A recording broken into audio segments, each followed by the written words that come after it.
ሰላም ጤና ይስጥልን የተከበራችሁ ተመልካቾቻችን ከሀገሬ ቴሌቪዥን ሳምንታዊው የስፖርት ፕሮግራማችን ተጀምሯል። የተለያዩ ስፖርታዊ ጉዳዮች የምናነሳበት ሰዓታችን ላይ ተገኝተናል።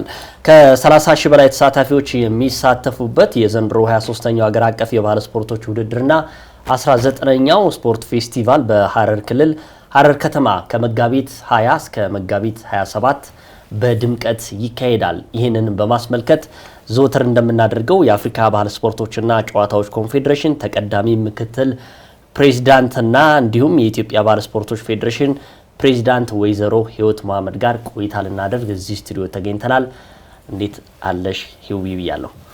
እንዴት ነኝ? ያው የቅርበቴ ነው ህይዊ የምንለው በጣም ቅርብ ስለሆነ ላንቺ እንጂ መቼስ በተገናኘን ቁጥር የስም ስያሜዎች በጣም እየቀጠሉ መጡና የምታስታውሺ ከሆነ የኢትዮጵያ ባህል ስፖርቶች ፌዴሬሽን ፕሬዝዳንት ህይወት መሐመድ እያልኩ ነበር ማስተዋወቀው።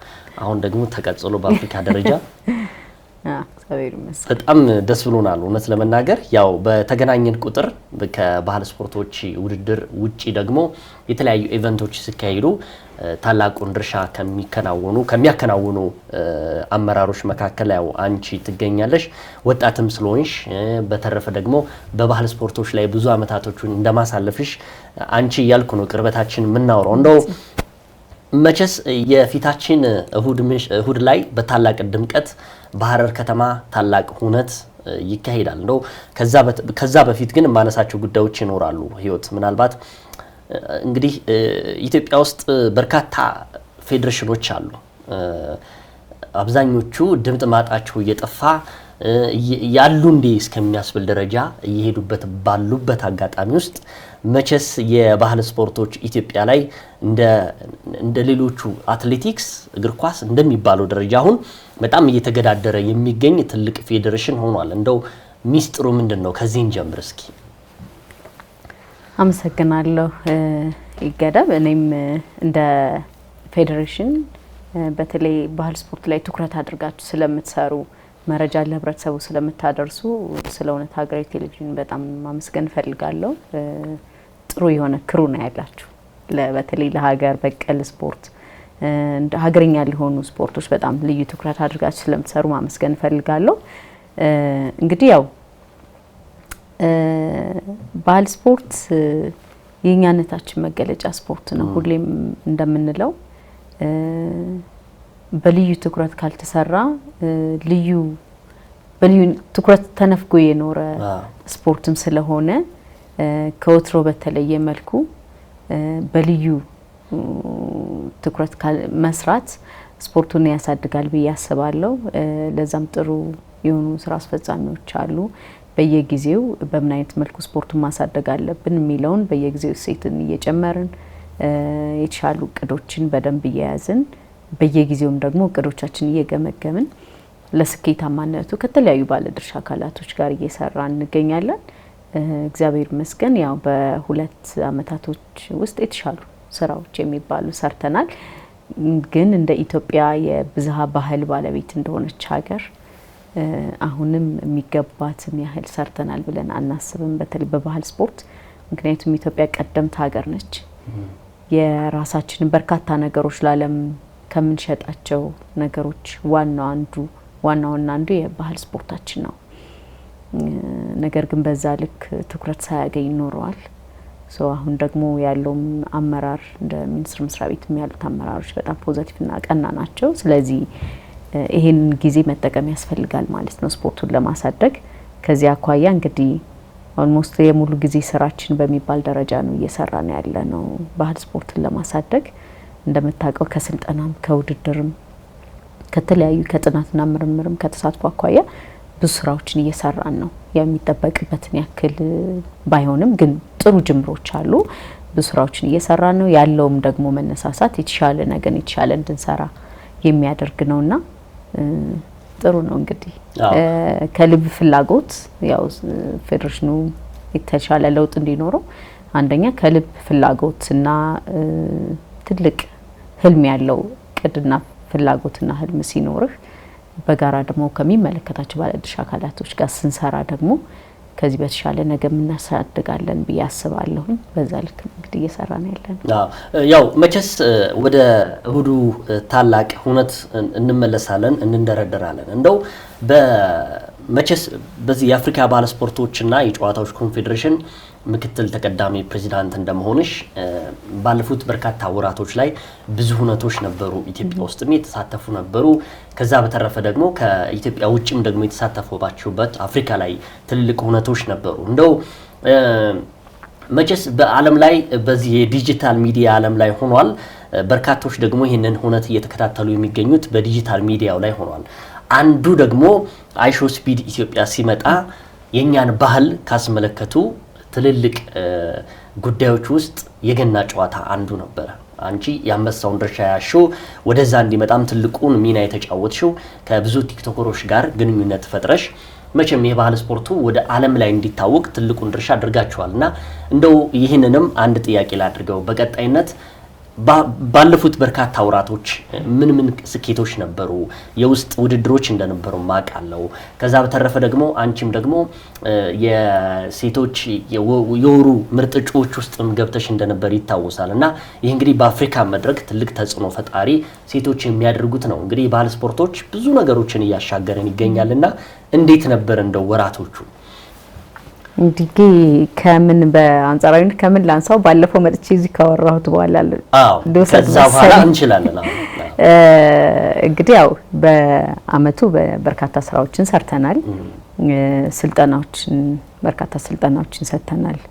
በተለይ ከዩኒቨርሲቲ ስፖርት ሳይንስ መምህራኖችን ስልጠና በመስጠት ከዛም የዩኒቨርሲቲዎች ስፖርት ውድድር ላይ የባህል ስፖርት እንዲገባና ተሳታፊ እንዲሆን ስልጠናን ሰጥተናል ማለት ነው። እንዲሁም ደግሞ ያው ባለፈውም እንደተወያየነው የስፖርት ጋዜጠኞችንም ስልጠና ሰጥተናል። ስፖርት ላይ ባይሆንም የሚዲያ ተጽዕኖ ፈጣሪዎች በተለይም ከቲክቶከሮች ጋር በመወያየት በተለይም የገና በዓልን ምክንያት በማድረግ ከአዲስ አበባ ከተማ አስተዳደር ወጣቶችና ስፖርት ቢሮ ጋር በመነጋገር በጋራ ማለት ነው ለስፖርት ጋዜጠኞችና የቲክቶከሮችን የገና ጨዋታ ገና በዓል ምክንያት በማድረግ ልዩ የገና ጨዋታ አካሂደናል። በዚህም ደግሞ ባህላዊ የሆነውን በግንም ሁሉንም ሸልመናል እንደምታስታውሰው። እንዲሁም ደግሞ በተገኘው አጋጣሚ ሁሉ ባህላዊ ስፖርቶቻችንን በዓለም አቀፍ ደረጃ ማስተዋወቅ ነው። ገና በዓል ምክንያት በማድረግ ሌላው ከስዊድን ኤምባሲ ጋር በመነጋገር የገና በዓል ልዩ ፕሮግራም በስዊድን ኤምባሲ ግቢ ውስጥ የገና ልዩ ውድድሮችን አካሂደናል ማለት ነው። እንዲሁም አይሾ ስፒድ ወደ ሀገራችን በመጣበት ጊዜ እንግዲህ ወደ እውነታው መምጣት ያስፈልጋል አይደል? ኢትዮጵያ የራሷ ስፖርት ለዓለም ማስተዋወቅ ያለበት የራሳችን ከሀገር በቀል ስፖርት ወይም ኢትዮጵያ የምትታወቅበት ገና ነው። ከዛ ውጪ ለዓለም ያስተዋወቅ ነው ለዓለም የሸጥነው ስፖርት የለንም። ስለዚህ ሌላውን ተቀብለን ነው ከሌሎች ዓለማቶች ያሉት ስፖርቶችን ተቀብለን ነው እውነታው ማለት። ስለዚህ ኢትዮጵያ የምትታወቅበት አንዱ ባህላዊ ጨዋታ ገና ስለነበረ የገና ጨዋታን ከጠቅላይ ሚኒስትር ጽሕፈት ቤትም እንዲሁም ደግሞ ከስፖርት ጋዜጠኞች ከናንተም ጋር እንዲሁም ከቲክቶከሮች ጋር በተለይም ከና አዶናይ ጋር ቲም በመፍጠር የገና ጨዋታ እንዲካሄድ እንዲወዳደር አድርገናል ማለት ነው። አይሾ ስፒድ በዛም ጥሩ ጊዜ ነበር ያሳለፈው። የገና ጨዋታ ጎል በማግባቱም እንዲሁም አብሮ ጨፍሮ ጋሲናበላ ሲናገና ይውሎ ጨፍሮ ሁሉ እሱም በጣም በርካታ ህብረተሰብ በሚያይበት የላይቭ ፕሮግራሙ ላይ ለዓለም ያስተዋወቀበት ነበር ማለት ነው። ከዛም በኋላ እንግዲህ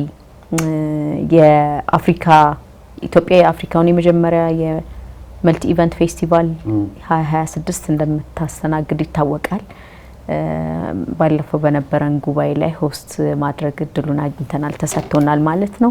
ስለዚህ እሱን ሚኒስትሮቻችን ጋር በመነጋገር የቅድመ ዝግጅት ስራዎችን የኤምኦዩችን የማዘጋጀት ሎጎዎችን የማዘጋጀት ቅድመ የሚሰሩ ስራዎችን ከምን አይነት ማዘውተሪያ ስፍራ ያስፈልጋሉ፣ ምን አይነት ሁኔታዎች ቅድመ ዝግጅቶች ያስፈልጋሉ የሚሉትን ከኮንፌዴሬሽኑ አመራሮች ጋር እንዲሁም ከባህልና ስፖርት ሚኒስቴር ከአመራሮቻችን ጋር የቅድመ ዝግጅት ስራዎችን እየሰራና ያለ ነው ማለት ነው። አሁን በዛሬው ዕለት ገብተዋል እንግዶቻችን። ስለዚህ በሐረሩ የሚካሄደው ውድድር የኮንፌዴሬሽኑ አመራሮች መጥተው ውድድሩን ያውታል። ከዛ በማግስቱ ደግሞ የሳይኒንግ ሴርሞኒ ይኖረናል ማለት ነው የ2026 ለማዘጋጀት። ስለዚህ እሱን እየሰራን ያለ ነው። ሌላው በአፍሪካ ደረጃ የሴቶችን ልዩ የሴቶች በዓልን አክብረናል። በዛም በዓል ፕሮግራም ላይ ኪኖት ስፒች በማቅረብ እንዲሁም ደግሞ ፕሮግራሙን በጋራ በመምራት ልዩ የሆነ ፕሮግራም ነበረን ማለት ነው። በጣም በርካታ ሰው ላይቭ የሚከታተለው ፕሮግራም ነበር ማለት ነው። ከዛ ውጪ እንግዲህ ውድድሮች ናቸው።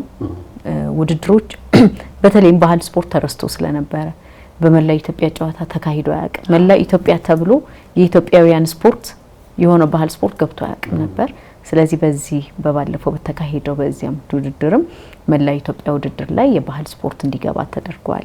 የትምህርት ቤቶች ስፖርት ሊግ ውድድሮች እስከ ክልሎች ድረስ በሰፊው ተካሂደዋል። በዛም የባህል ስፖርት አንዱ ስፖርት ሆኖ ተካቷል ማለት ነው። ሌላው ቅድም እንደገለጽኩት የዩኒቨርሲቲዎች ስፖርት ውድድር ላይ ለመጀመሪያ ጊዜ የወጣቶች ኦሎምፒክ ውድድር ላይ የቀስት ባህላዊ ጨዋታ ገብቷል። ቀስት በመሰረቱ የኦሎምፒክ ስፖርት ነው። በእኛ ሀገር ባህላዊ ስፖርት ደግሞ ጥንታዊ ነው። ከ6ኛና 7ኛ ክፍለ ዘመን ጀምሮ ሲዘወተር የነበረ ባህላዊ ጨዋታችን ነው። እንግዲህ እንደ ፌዴሬሽን ያለን አላማ ባህላዊ ስፖርቶቻችን ወደ ዘመናዊነት ማሳደግ፣ ኦሎምፒክ ስፖርት የሚገቡትን ማስገባት፣ የራሳችን የምናስመዘግባቸውን ማስመዝገብ፣ እንዲሁም ደግሞ አባል መሆን ያለብን ደግሞ እንደዚሁ እያሳደግን መሄድ፣ ያልወጡትን ባህላዊ ስፖርቶች ደግሞ እንደ ጥናት እያደረግን ወደ ውድድር ማስገባት ነው ማለት ነው። ስለዚህ ከዚህ አኳያ ይሄንን ውድድር ተካሂደዋል ማለት ነው። በርካታ ሁነቶች ውድድሮች ተካሂደዋል። ለዚህ ለ23ኛው የባህል ስፖርት ውድድር ለሀገር አቀፉ ክልሎች ከቀበሌ ጀምሮ ዘንድሮ በልዩ ሁኔታ በጣም በርካታ ህብረተሰብ ክፍል የተሳተፈበት ነበር። በሚዲያ ማይተው ከሆነ ሁሉም ክልልና ከተማ አስተዳደሮች ኦልሞስት ሁሉም ማለት ይቻላል ከቀበሌ ጀምሮ በሀገር እስከ ክልል አቀፍ ያለውን ውድድራቸውን በደመቀ መልኩ ነው ውድድር ያካሄዱት። በጣም በርካታ ህብረተሰብ የተገኘበት ነበር ማለት ነው። እኛም የተወሰኑ ክልሎች ላይ ተገኝተን መክፈቻ ፕሮግራሞቻቸው ላይ የክልል አቀፍ ላይ ተገኝተናል። እንደ ኦሮሚያ፣ እንደ አዲስ አበባም፣ አማራ ክልል፣ ሌሎች ክልሎችም ላይ በአካል በመገኘት ደማቅና ልዩ ፕሮግራም ነበር የተካሄደው ማለት ነው። ያው አሁን ደግሞ የሀገር አቀፉ ፕሮግራም ለማካሄድ ውስጥ ዝግጅታችን ጨርሰናል። እንግዲህ ከነገ ወዲያ የሚከፈት ይሆናል ማለት ነው። አዎ ምንም ጥያቄ የለውም። እንደው አንዳንድ ጊዜ ምንድነው እዚህ ሚዲያ ላይ እውነት ለመናገር ህዊ የምትተቺውን ትተቻለሽ፣ የሰራውን ደግሞ ታሞግሻለሽ። እኔ አሁን ባለፉት 2 አመታቶች ውስጥ እኔ እንደ ባህል ስፖርቶች በኢትዮጵያ ላይ ተጽዕኖ የፈጠረ ፌዴሬሽን የለም ብዬ ገምታለሁ። ይሄ ምንድነው አንደኛ ወጣት አመራሮች መምጣታችሁ፣ ከዛ በተረፈ ደግሞ ከሚዲያው ጋር ያላችሁ ቁርኝነት ለህብረተሰቡ ተደራሽ እንዲሆን ቶሎ አድርጋችኋል። እንደዚሁም ደግሞ በትልቅነቱ የሚነሳው ጉዳይ ጠንክሮ መስራቱ ይመስለኛል። እንግዲህ የፊታችን እሁድ እንግዲህ በታላቅ ድምቀት ሀረር ከተማ ላይ ከ30 ሺህ በላይ ተሳታፊዎች የሚሳተፉበት የዘንድሮው አገር አቀፍ 23ኛው የባህል ስፖርቶች ውድድርና 19ኛው የባህል ስፖርቶች ፌስቲቫል የባለፈው የካቲት ወር ላይ ነበር ሊጀምር የታሰበው። በምን ምክንያትም እንደተቋረጠ ዲቴል በሶሻል ሚዲያም ለህብረተሰቡ ገልጻቸዋል።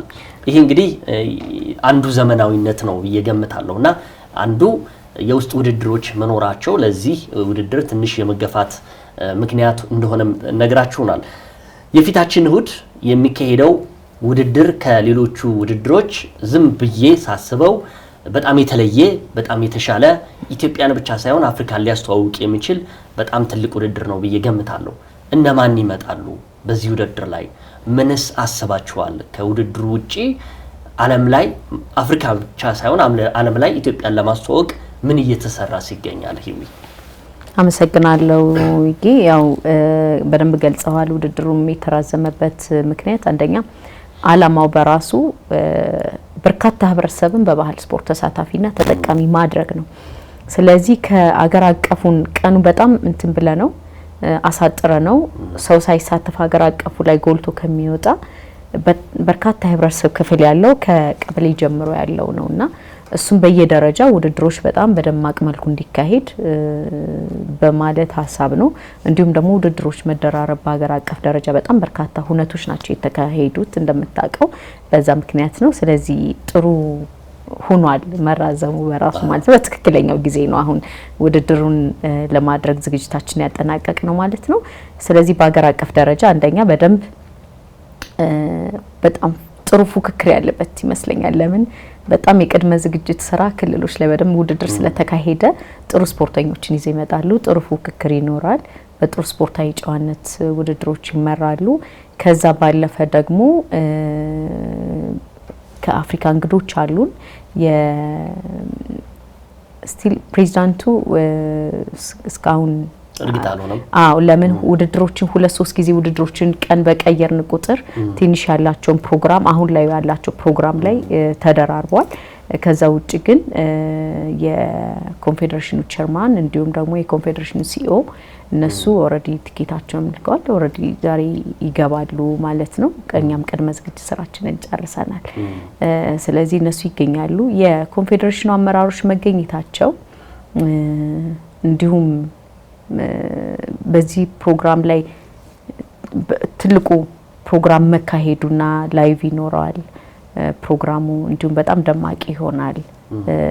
ከዚህ አኳያ ስፖርቱን የሀገራችንን ባህል ስፖርት በአፍሪካና በዓለም አቀፍ ደረጃ ለማስተዋወቅ በተለይም ከሚዲያ ጋር በተገናኘ ሰፊ ስራዎችን እየሰራን ስለሆነ ቶሎ የመተዋወቅ እድሉ ምን እየተሰራ ነው የሚለውን ነገር የማስተዋወቅ እድሉ በጣም ትልቅ ነው ማለት ነው። የዓለም አቀፉም የባህል ስፖርት እና ጨዋታዎች ያለው ሂደትን በየጊዜው ነው በዓለም አቀፍ ደረጃ ያሉት ራሱ ሚዲያዎችን ከኛ አሁን የኮንፌዴሬሽኑ ሚዲያ በጣም የተጠናከረ ነው የአፍሪካ።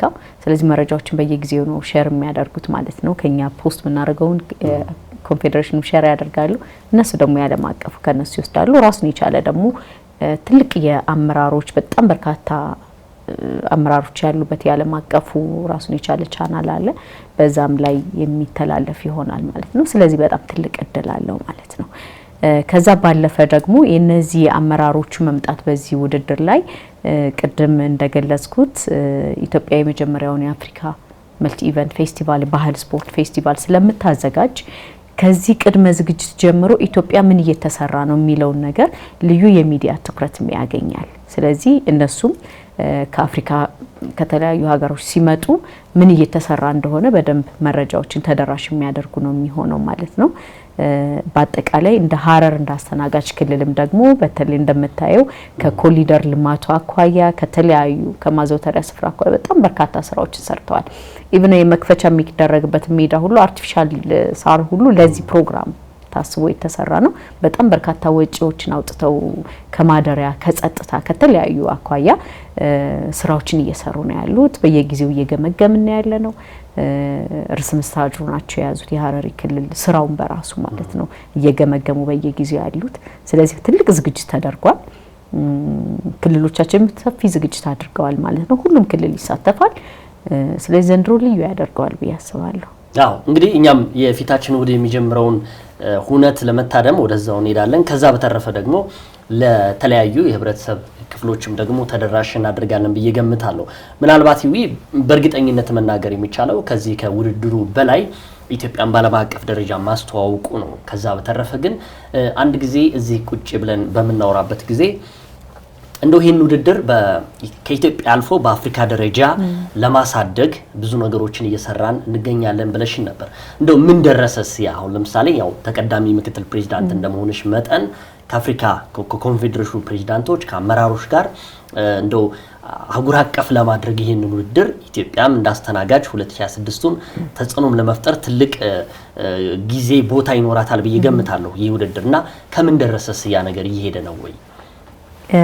ጥሩ ነው ይጌ ያው እንደ ኮንፌዴሬሽን በአፍሪካ ደረጃ ያሉትን ባህላዊ ስፖርቶች ለማሳደግ ሰፊ እቅዶች አሉ።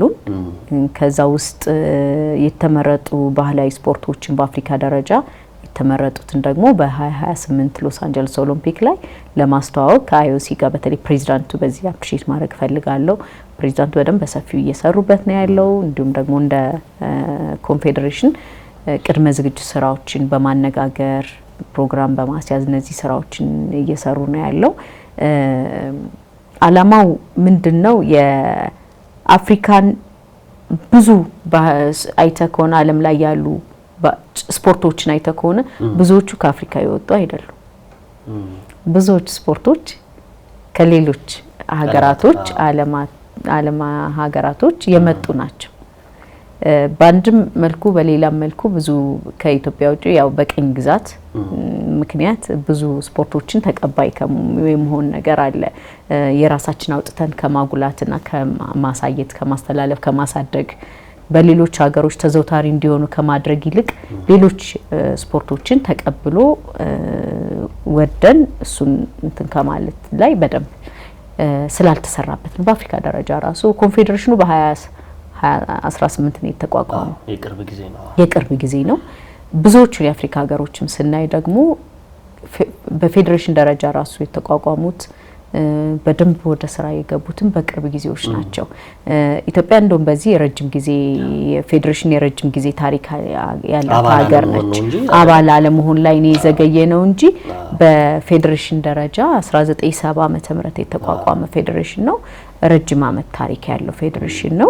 በርካታ ስራዎችንም ደግሞ እንደ ፌዴሬሽን አመራሮች የነበሩት ቀደምት አመራሮች በርካታ ስራዎችን ሰርተዋል። ሲጀመር እንደ ጥናት ተደረገ። ከዛ በአገር አቀፍ ደረጃ ውድድር ሲጀመር 6 ስፖርት ብቻ ነበሩ። አሁን 11 ደርሰዋል። 12ኛም ኦልሞስት ጥናቱ አልቆ ማስተዋወቅ ስራ ላይ ነው። ለምን በተለያየ ክልል ላይ መዘውተር ስላለበት ስፖርቱ አሁንም የአፋር ኮይሶ በዚህ አመት ይተዋወቃል 12ኛው። በዚህ አመት ደግሞ በኦሮሚያ ክልል አንድ ባህላዊ ስፖርት ለማጥናት ኦሬዲ ቡድን አደራሽን ጨርሰናል። አጥኚ ቲም ማለት ነው። ወደ ስራ መንገባ ነው የሚሆነው። በተለይ ከውድድሩ በኋላ ሙሉ ስራችን ወደ ጥናቱ ነው የሚገባው። በየጊዜው እያሳደግን እንሄዳለን። ስለዚህ ስፖርቶችን ግን ከራሳችን አሳልፈን በርካታ ስራ ቢሰሩም ለሌሎች ሀገሮች ላይ የመሸጡ ነገር ብዙ አልተሰራበትም እና አሁን ያለው የኮንፌዴሬሽኑ አመራሮች በጣም በጣም ትልቅ ቁጭት ያላቸው ስፖርቱን ለማሳደግ ሰፊ ስራዎችን እየሰሩ ያሉ ናቸውና ይሄ ጥሩ እድል ነው። በዚህ አጋጣሚ ደግሞ ኢትዮጵያ የመጀመሪያውን የመልቲ ኢቨንት ፌስቲቫል ማዘጋጀታችን አንደኛ ብዙ የሰው ኃይል ኮስት አውጥተን ወደ ሌላ ሀገር ሳንሄድ ሀገራችን ላይ በርካታ ባህላዊ ስፖርቶቻችንን የምናስተዋውቅበት ባህል ስፖርት ብቻ ሳይሆን ባህል ስፖርት ብዙ ነገር ነው ይዞት የሚመጣው። እንደምታስታውሱም እንደምታውቀው አገር አቀፍ ውድድር ላይ አሁን 23ኛው የባህል ስፖርት ውድድርና 19ኛው የባህል ፌስቲቫል ነው። የባህል ስፖርት ፌስቲቫል ባህል ስፖርት ውስጥ ያልወጡ በፌስቲቫሉ ያልወጡ ባህላዊ ስፖርቶች የሚተዋወቁበት ነው። ስለዚህ ይሄንን ጥሩ አጋጣሚ ነው ማለት ነው። በአፍሪካው የመጀመሪያውን ስናዘጋጅ በርካታ ቱባ ባህላችን የምናስተዋውቅበት እድል አለው ማለት ነው። ብዙ ነገራችን ለዓለም የምንሸጥበት ነው። የኮንፌዴሬሽኑ የመጀመሪያው ፌስቲቫል ስለሆነ በርካታ የዓለም አቀፍ የካውንስሉ አመራሮች እንዲሁም ደግሞ ዓለም አቀፍ ሚዲያዎች ይገኛሉ ማለት ነው። በዚህ አጋጣሚ ባህላዊ ስፖርቶቻችን ለማስተዋወቅ ሰፊ እድል ይኖረዋል ማለት ነው። እንዲሁም ደግሞ ከወዲሁ ከዝግጅት ጀምሮ የዚህ አሁን 23ኛውን የባህል ስፖርትን ጨምሮ እኛውን ውድድሩን በቀያየር ቀኖችን ስንገፋ የሰዎች ፕሮግራም አለ እንጂ በጣም ትኬት ቡክ አድርገው ለጥር 23 ነበር የመጀመሪያ ውድድር። ተደጋጋሚ ውድድር ቀኑን ስንቀይር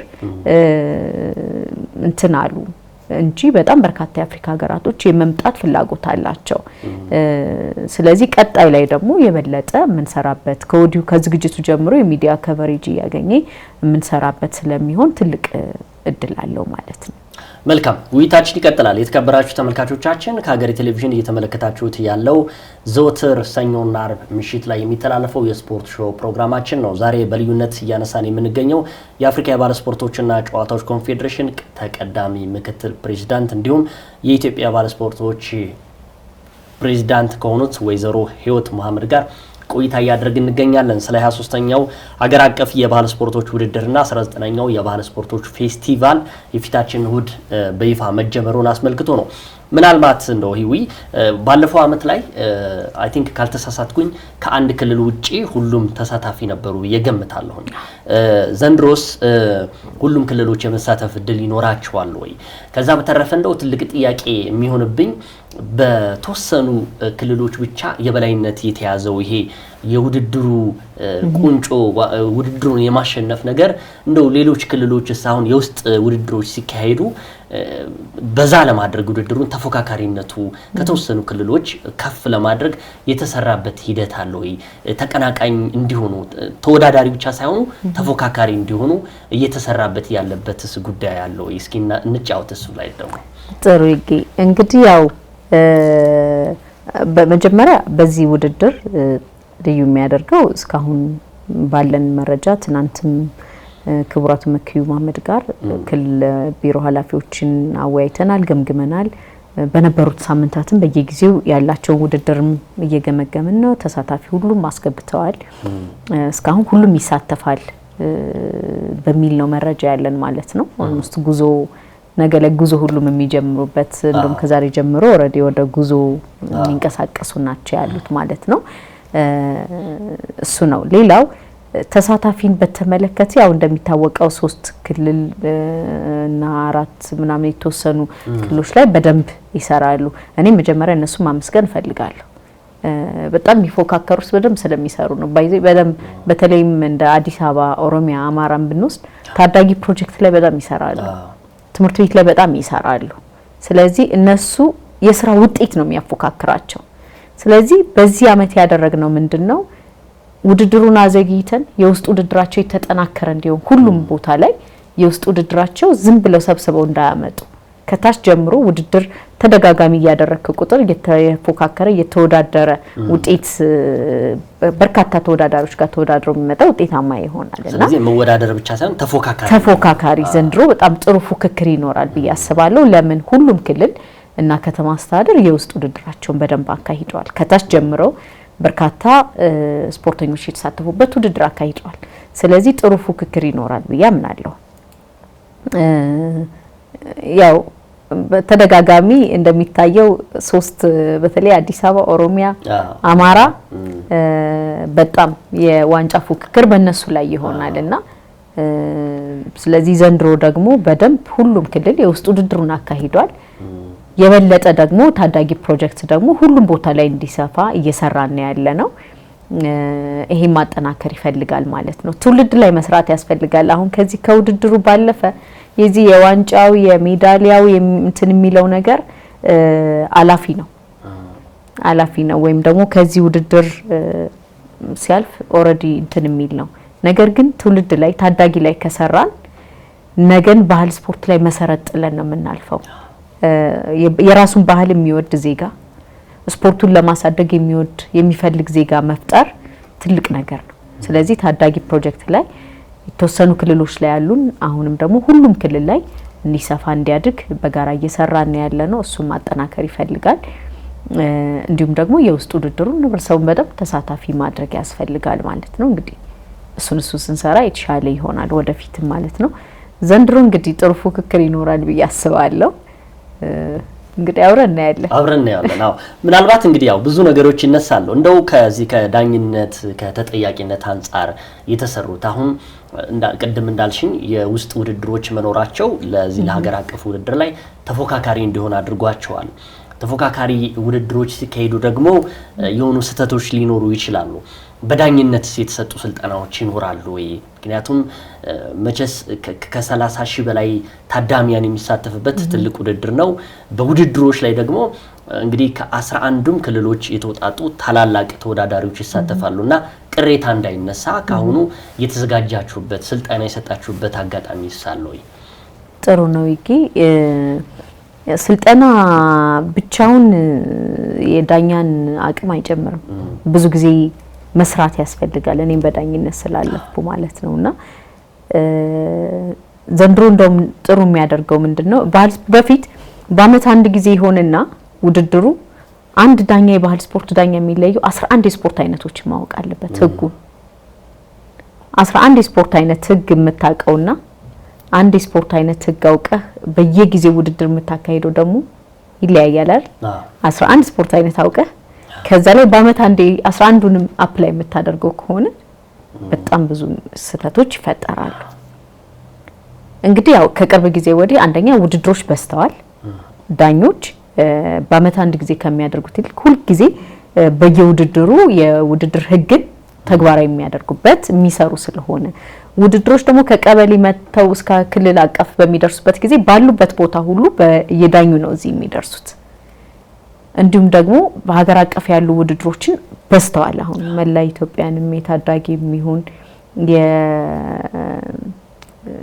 የዩኒቨርሲቲዎች ውድድር ትምህርት ቤቱ ስፖርት ሊግ እነዚህ ሁሉ ውድድሮች ላይ እስከ ክልላቸውም ድረስ በሀገር አቀፍም ያሉ ውድድሮች ላይ ደግሞ ተሳታፊ ሆነዋል ዳኞች ማለት ነው ይሄ ውድድር የሚዳኙ ዳኞች ኢንስትራክተሮች ናቸው የሁለተኛና ሶስተኛ ደረጃ ኢንስትራክተር በአብዛኛው ኢንስትራክተሮች ናቸው ውድድሮችን የሚዳኙት ማለት ነው በባለፈው አመት ታስታውስ ከሆነ ስልጠናም ሰተን ስለነበር ውድድሮችም ጥሩ ስለነበሩ ያለ ምንም ክስ ነው ውድድር የተጠናቀቀው ያው ፍጹም አይሆንም ውድድር ነገር ግን በአንጻራዊነት ከነበሩት አመታቶች በጥሩ ስፖርታዊ ጨዋነት በጥሩ መግባባት ያለ ምንም ክስ ነው ውድድር የተጠናቀቀው በዚህ አመትም የሙያ ማሻሻያ ስልጠናዎችንም ሰተናል እንዲሁም ደግሞ ውድድሮችን በጣም አብዝተናል ጥሩ ነው ማለት ከነበረው በአንጻራዊነት በቂ ባይሆንም ከነበረው ጊዜያቶች በርካታ ውድድሮች ነበሩ ስለዚህ በዛም ተሳታፊ ሆነዋል ዳኞቻችን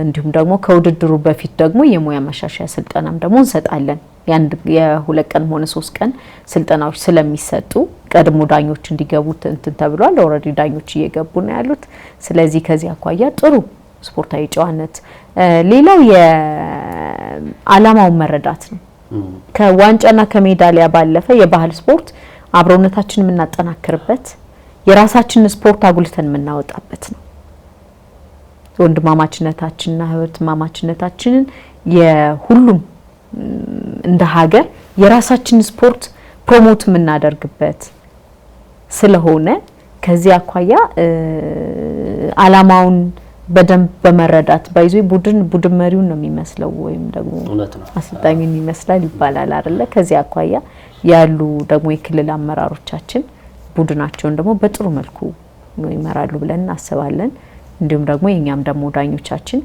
በጥሩ የዳኝነት ብቃት ከምንም ነገር በጸዳ መልኩ ከወገንተኛነት በጸዳ መልኩ ውድድሮችን በአግባቡ ያስሄዳሉ ብለን እናምናለን ባለፈው አመት በጣም ጥሩ ነበር ዘንድሮ ደግሞ ከዛ በተሻለ መልኩ ጥሩ ውድድር በጋራ እንመራለን ብያምናለሁኝ ጥሩ ነው ያለው ዝግጅት ያው መቸስ ስፖርት ሽግግር ነው በተለይ ደግሞ አንቺ እየመራሽ ያለሽበት ፌዴሬሽን ደግሞ ያው የባህል ስፖርቶች ፌዴሬሽን የራሳችን ነው ምክንያቱም ህጉንም ሁሉንም የምናወጣው ራሳችን ነን ከሌላ የተቀነጨበ ከሌላ የመጣ ምንም አይነት የተዳቀለ ነገር ስለሌለን ቅድም ስናወራ እንደነበረው ሌሎች ስፖርቱ እኛ የምንጠቀማቸው ስፖርቶች ከውጭ የመጡ ናቸው እኛ በጣም በኃላፊነት እየሰራንበት ያለው አሁን የራሳችን ህግ አለ ሽግግር ነው ያልኩሽ በጣም ትልልቅ ኢንስትራክተሮች ያሉበት ትልልቅ መሪ ያሉበት ፌዴሬሽን ውስጥ ነው እየሰራሽ የምትገኘው እንደ ወጣቱንስ ወደዚህ የማስገባት እድሉ እንዴት ነው በቀጣይነት ሳይሆን ብዙ ኢንስትራክተሮች ሊኖሩን ይገባሉ ሰው በደንብ ሊያቀው ይገባል ይሄስ ምን እየተሰራበት ነው ወጣቱስ ሽግግር ውስጥ ነው ያለው ወይ ትልልቆቹን ኢንስትራክተሮች የመተካት እድሉስ እስከምን ድረስ ነው አንቺ አሁን የፌዴሬሽኑ ፕሬዝዳንት ሆነሻል ቀደምት የነበሩ ታላላቅ ፌዴሬሽን ፕሬዝዳንቶች ነበሩ እንዳንቺ ሁሉ ደግሞ ወጣት ልጆች እየተተኩ ነው ወይ በዚህ በስልጣናው ላይ በማሳወቅ ደረጃ ምንስ እየተሰራ ነው ጥሩ ጥያቄ ነው ይጊ ያው አሁን ላይ ያሉት የፌዴሬሽኑ በተለይ ዳኞቻችን ኢንስትራክተሮቻችን ወጣቶች ናቸው ይሄንንም ደግሞ አሁን ደግሞ ስልጠና እየሰጠን ያለ ነው አንደኛ ክልሎች ጋር በደንብ በመግባባት ሁለተኛ ደግሞ ከዩኒቨርሲቲዎች ጋር በደንብ እየሰራን ነው ብዙዎች ዩኒቨርሲቲ መምህራኖች በጣም በርካታ ስልጠናዎች ሰጥተናል ከዩኒቨርሲቲ የሚወጣው ዜጋ ወይም ደግሞ የተማረ የሰው ኃይል ደግሞ ባህል ስፖርትን ፍቅሩ ኖሮት ወጥቶ የሚያሰለጥን ውጤታማ የሆነ ትምህርት የሚሰጥ እንዲሁም ደግሞ በዳኝነትም በአሰልጣኝነትም በኢንስትራክተርነት የሚያገለግሉ ስልጠናዎችን ዩኒቨርሲቲዎች ጋር በደንብ እየሰራን ያለ ነው። ከኢትዮጵያ ዩኒቨርሲቲዎች የስፖርት ማህበር ጋር በመሆን ማለት ነው። ሁሉም ዩኒቨርሲቲዎች ጋር እየሰራን ነው። እንዲሁም ደግሞ ከኮተቤ ትምህርት ዩኒቨርሲቲም ጋር አግሪመንት ተፈራርመን እየሰራን ያለ ነው። በጥናትና ምርምር በምን አይነት መልኩ እንሂድ፣ የስልጠና አግባባችን ምን ይመስላል የሚለውንም በደንብ እያየን እየሰራን ያለ ነው። ግድ ነው፣ መተካካት ያስፈልጋል። ወጣቱ እኛ ከእናት ከአባቶቻችን ከአያቶቻችን የወረስናቸው እነዚህ ባህላዊ ጨዋታዎች አሁን ደግሞ ወጣቱ ይዞ ደግሞ ለቀጣዩ ትውልድ ደግሞ ማስተላለፍ አለበት። በጥሩ ኢነርጂ ማሰልጠን፣ ማስተማር፣ ውድድሮችን መምራት አለበት። ስለዚህ አሁንም ውስጥ 100% በሚባል ደረጃ ዳኞቻችን ወጣት ናቸው፣ ወጣቶች ናቸው። በጣም ወጣት ኢንስትራክተሮች በርካታ አሉን እኮ ሰተናል። ስለዚህ በዛ መልኩ እየሰራን ያለ ነው። እሱን መቀጠል ያስፈልጋል። ስንቀጥል ደግሞ በሁሉም ዘርፍ ማለት ነው ስልጠናዎቻችን በሁሉም ዘርፍ በሚዲያ ዘርፍ ስልጠና መቀጠል አለበት፣ እንሰጣለን። በዩኒቨርሲቲዎች በኩል እንዲሁም ደግሞ በአርቲስቶች ጋር መድረስ የሚገባ ስፖርቱን ለማሳደግ መድረስ የሚገባው ላይ በደንብ መድረስ አለብን ማለት ነው። ከባለድርሻ አካላቶች ጋር እየሰራን ያለ ነው። ስልጠናውም ላይ በዛ መልኩ መቼስ ያው አንድ ጥያቄ ልጠይቅ። እንግዲህ ሳታዳይ ነው የምትነግሪኝ፣ ምክንያቱም ከ11ዱ የውድድር አይነቶች አሁን 12ኛው እየደረሰ መጥቷል። በጥራት ላይ እንደሚገኝ ነው ይገባል ብዬ ገምታለሁ። እንደው ህይወት መቼስ ብዙ አመታቶችን በዚህ ስፖርት ላይ እንደማሳለፍሽ ከ11ዱ ውድድሮች እንደው ላንቺ በጣም የሚስብሽ በጣም በቃ ፉክክር ነው የምትይው ውድድር የምትጠብቂው የትኛው ውድድር ነው? ምክንያትሽስ ምንድነው? እስኪ ማዳላት እንዳይሆንብኝ አንድ ሴት ተናግሬያለሁ። 11ዱም ያው አንቺም ታስተዳድሪ 11 ልጆች ቢኖሯት የትኛው ነው የምትወጂው እንደማለት ነው ጥያቄ። ይገባኛል። ከባድ ነው ግን እኔ ሁሉንም ባህላዊ ስፖርቶችን በጣም እወዳቸዋለሁ። ሁሉም የራሳቸው የሆነ ባህሪ ያላቸው። አንዳንዱ ቁጭ ብለ የአእምሮ ብቃት አክቲቭሊ ማሰብ ነገሮችን ይፈልጋል። አንዳንዱ ደግሞ በጣም ጥንካሬን ፍጥነትንም ሁሉ ይፈልጋል። አዎ በጣም እና እንደየባህሪያቸው ይለያያሉ፣ ግን ሁሉም ሳቢና ማራኪ ናቸው። እንደው አንድ ብቻ ምረጭ ካልከኝ እኔ ትግል አዎ ለብዙዎች በጣም በቃ ትግል እኔ ረጅም አመት ትግል ዳኝቻለሁ። እና ትግል የአጭር ደቂቃ ውድድር ሆኖ ግን በጣም ሳቢ፣ በጣም ልብ አንጠልጣይ እና ደግሞ በጣም ጉልበት ጥንካሬን የሚፈልግ ጥበብ ቴክኒክን የሚፈልግ በጣም ያጣጣል ስልትን በጣም የተፎካካሪን የአተጋገል ስልት በጣም አጥንቶ የመጫወት ሂደትን የሚጠይቅ ምናልባትም ይሄ እንግዲህ ያው ትግል ብዙ ጊዜ አይ ቲንክ ባልሳሳት የፍጻሜ ጨዋታዎች የመዝጊያውም ጊዜ ነበር መሰለኝ የሚደረገው። አንዱም የሱ ነው። ሁለተኛ እንደ ቦክስ እንደ ዓለም አቀፍ ላይ እንደሚወዳደሩበት አይነት ቦክስ በኪሎግራም ነው አይደል? በኪሎግራም በሁለቱም ጾታዎች የተለየ ነው። ለማንኛውም 11ዱም እንግዲህ በባህል ስፖርቶች የሚተዳደር ትልቅ ውድድር ነው። 11ዱም ተፎካካሪነት ያላቸው ነው። የፈረስ ጉግስ ስናስብ ራሱ በጣም የሚገርም ነው። ታላላቅ የሚባሉ ፈረሶች ሁሉ አይደል? በጣም ፈረስ ጉግስ በጣም ልዩ ነው። ፈረስ ጉግስ፣ ፈረስ ሽርጥ ውድድሮች በጣም ለየት ያሉ ናቸው። በተለይ ፈረስ ጉግስ አባራሪና ተባራሪ ሆነ የምትጫወተው ጨዋታ ነውና በጣም ልዩ ነው። ውጤቱ መራሱ እያንዳንዱ ውጤት ስላለው ወሩረህ የእንትን መዘንጉን ወሩረህ ጋሻውን ስትመታና ቀርበህ ደግሞ በጨበጣ ደግሞ እንደዚህ ወቅተህ ጋሻውን ስትነካው የራሱ ያለው ነጥብ ስላለው ልዩነት ስላለው በራሱ የውድድሩ ሂደት በጣም ሳቢና ማራኪ ነው። በጣም እንደው ጥያቄዎችን አጠናቀቅኩኝ። ምናልባት ህይወት በመጨረሻ እንደው አንደኛ ለተሳታፊው የምታስተላልፈው መልእክት ካለ፣ ሁለተኛ ነገር ደግሞ እንደዚህ ለሚመለከተው ህብረተሰቡ ቢያንስ ለስፖርቱ ህብረተሰብ ለሌሎቹም ደግሞ እኛም የተሻለንን የሚዲያ ተደራሽነት እናደርሳለን። ግን ከዛ ውጪ ደግሞ ለሚመለከታቸው ማለት በውድድሩ ላይ ኃላፊነት ላለባቸው ሰዎች ውድድሩ ተጀምሮ እስከሚጠናቀቅ ሁሉ ነገር ያማረ እንዲሆን እንደው በአንቺ ፊት ማስተላለፍም ስለፈለኩ ነው እንድታስተላልፍ የተናገርኩት። በጣም አመሰግናለሁ። ቅድሚያ እናንተን በጣም አመስገን እፈልጋለሁ። እንግዲህ ባህል ስፖርት ተደጋጋሚ የምለው ከሌላው ስፖርት በጣም ልዩ ነው። ልዩ የሚያደርገው ያው እኔ ስለምመራው አይደለም የራሳችን ስፖርት ስለሆነ ማለት ነው። የራሳችን ስፖርት ነው። እንደዚህ ጋር ሁሉም ሰው ኃላፊነት አለበት ስፖርቱን ለማሳደግ። ቀርበን ደግሞ ብናየው